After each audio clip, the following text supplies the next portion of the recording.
Hello and welcome back to my channel. My name is Leora if you're new here, and I'm a first year dental student at Tufts. So I want to talk about my first semester of dental school, and as you can see by the title, my first semester was tough.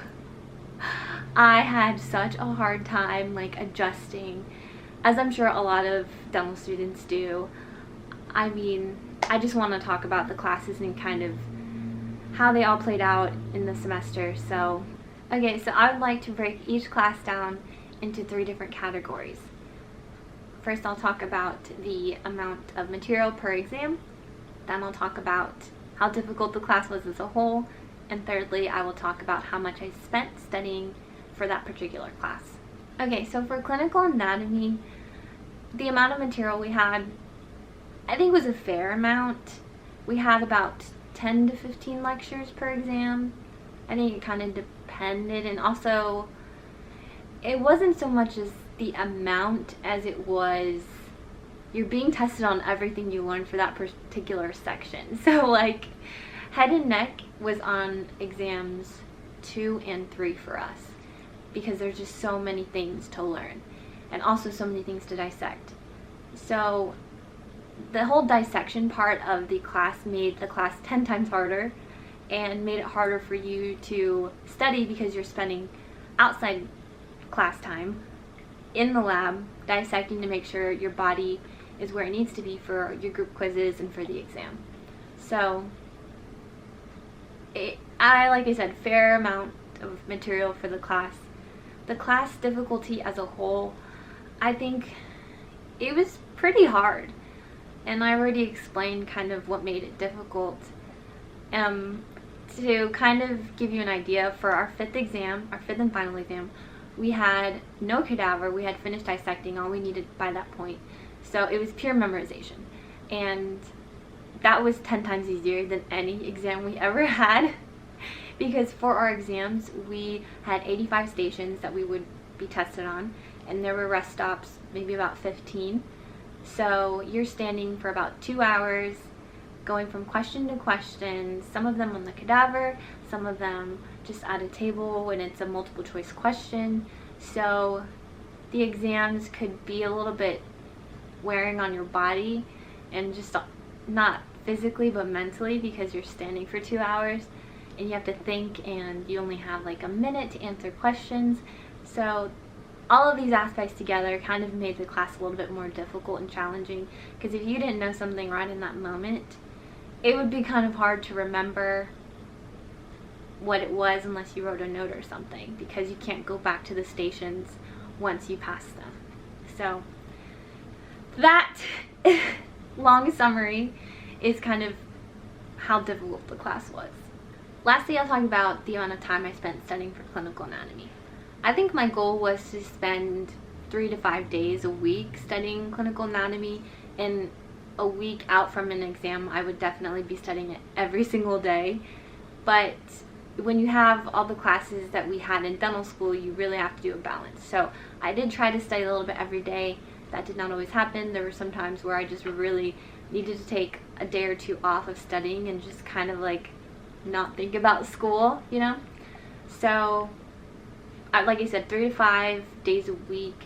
And when I was studying for that day, it would range from, I don't know if I would say hours. It would basically, I would try to knock out 1 or 2 lectures in the time I was studying.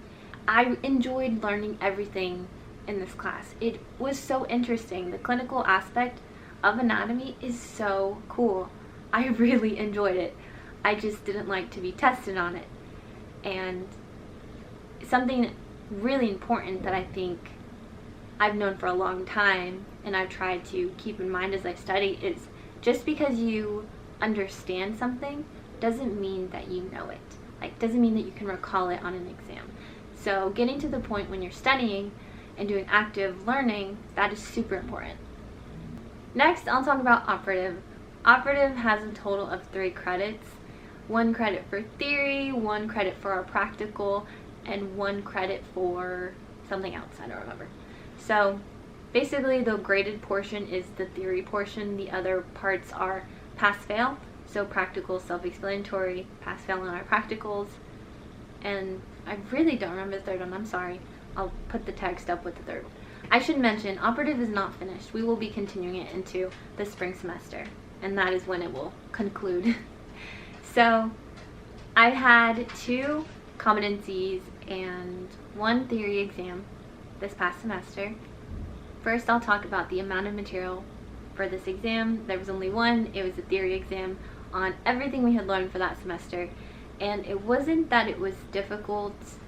It was just I hadn't really studied as much as I should have for that exam. It was the last exam I needed to take, so I didn't really put all my best efforts into it. So I do regret that, but I was kind of burnt out by the end. So all the material that we learned for the semester was very important. Operative is something I will be using every day as a general dentist. So the amount of material was fine. The questions were not anything too difficult. So this leads me into the next category, which is the class difficulty. We had 2 competencies and the theory exam, which I already talked about. So hand skills were a huge part of operative. I'm so glad that we start drilling so soon. I definitely need the practice. If you follow me on Instagram, you might have seen that I posted a story about my competencies. I passed the first one and I didn't pass the second one. So I'll talk about the first competency I had. It was a class 1 cavity prep. I'll insert a picture so you see what that looks like. And seems simple enough, but when you're drilling inside someone's mouth, or in our case a mannequin's mouth, it's a little bit more tricky than it looks. So you have to keep in mind the way your burr is sitting on the tooth and kind of how to position the mannequin head or the human head in a real life case. Just a lot of things you have to think about in your drilling for the first time. So I'm glad that they gave us a class 1 to start out with. It is one of the easier cavity preps to do. Now moving on to our second competency, it was on a class 2 cavity prep. So again, I'll insert a photo so you can see what it looks like. This is where we were introduced to the term drop in the box. I don't really know how to explain this. I had to watch a few videos on this to fully grasp the best way to do this, and even still I didn't pass at first. So the way our grading works for our competencies is that we have all the faculty in the course go around randomly and they grade our teeth. So whoever graded mine, it's usually 2 faculty per section. I guess they graded a little more harshly than my course director thought was fair. So he ended up bumping me up to a pass. So I'm forever grateful. You have saved our lives. We are eternally grateful. Because I don't have to redo that competency. Competencies can be a little stressful. So I'm very happy about that. But there were mistakes that I made, and so I could have seen my tooth going either way. I feel like it really was borderline. I do need to practice on my class 2, so it's something that I'm not just going to say, oh, he ended up passing me, thank God, I'm never going to touch it again. No, I'm going to continue to practice it because it's not good enough in my book, so it's something I want to continue to perfect and do well on. You know, the more hand skills that you practice, I feel like the more confident you'll be as a future dentist.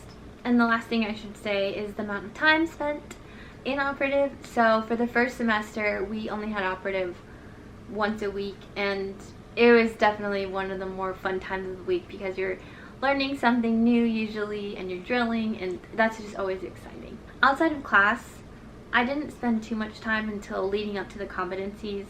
I was practicing every chance I could get, going to SimClin because there's water in there, so that's very, very helpful, especially so you don't burn your tooth. Whereas in pre-clin there is no water, but the hours are more flexible there. So I would practice in both, but definitely tried to get in SimClin as much as possible.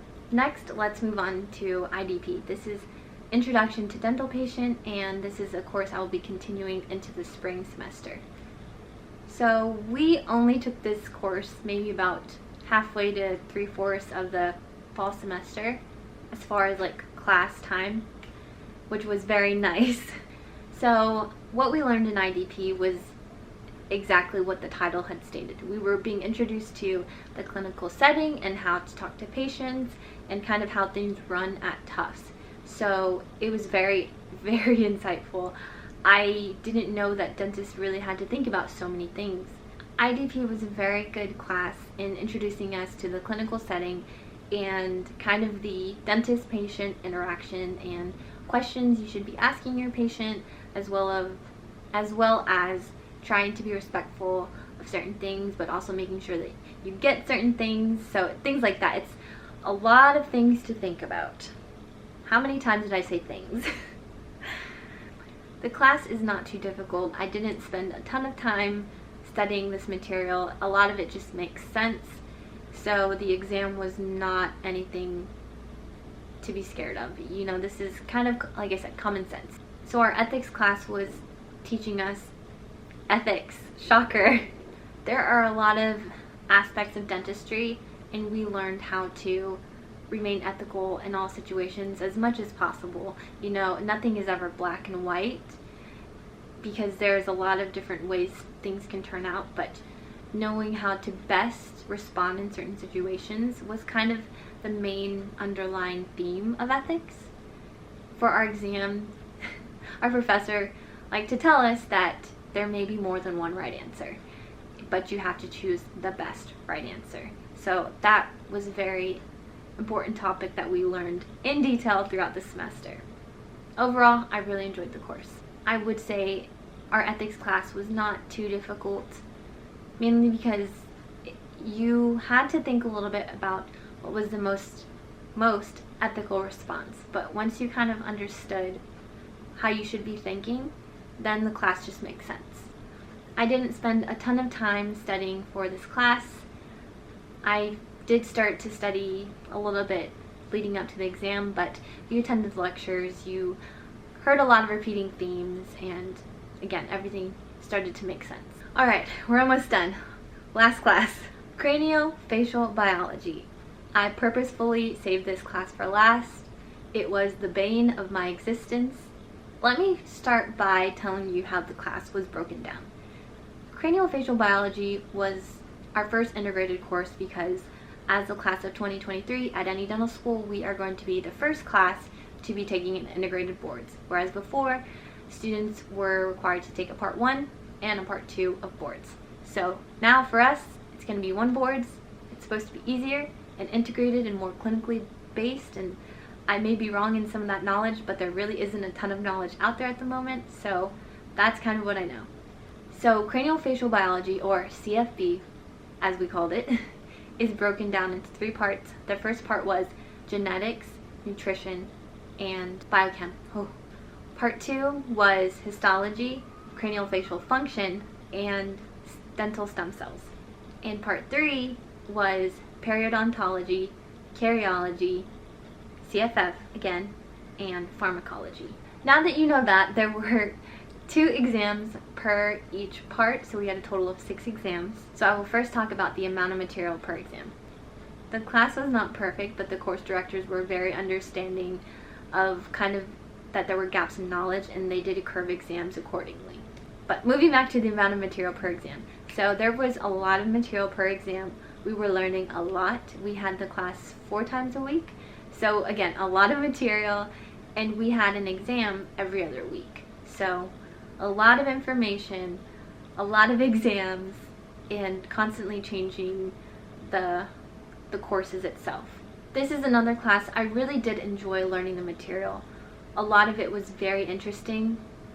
Sorry, biochem, not my favorite topic, not the most interesting to me, but everything dental related was so interesting. And of course I love learning about it. You know, I'm going to be going into dentistry. Of course I find these topics fascinating. So the class difficulty as a whole was pretty difficult. You really had to be on top of your stuff. Like, you had to make sure you were studying appropriately. I'm not someone who likes to cram. It is definitely not for me. I just don't do well cramming. So I had to make sure I was studying this a lot, you know, almost as much as clinical anatomy.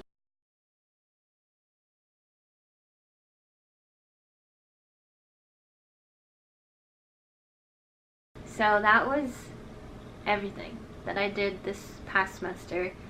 I had a lot of failures. There were some exams I didn't quite pass, but we made it through. I think we're still doing good.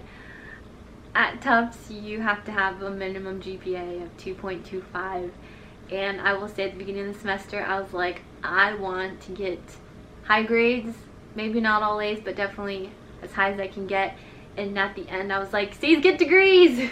So our final grades haven't been posted yet, so I'm not sure what I ended up with, but I'm pretty sure that I'm doing good academically. So we'll find out soon, I guess. If you liked the video, please give it a thumbs up. If you're new here, subscribe down below, and I will see you in the next one.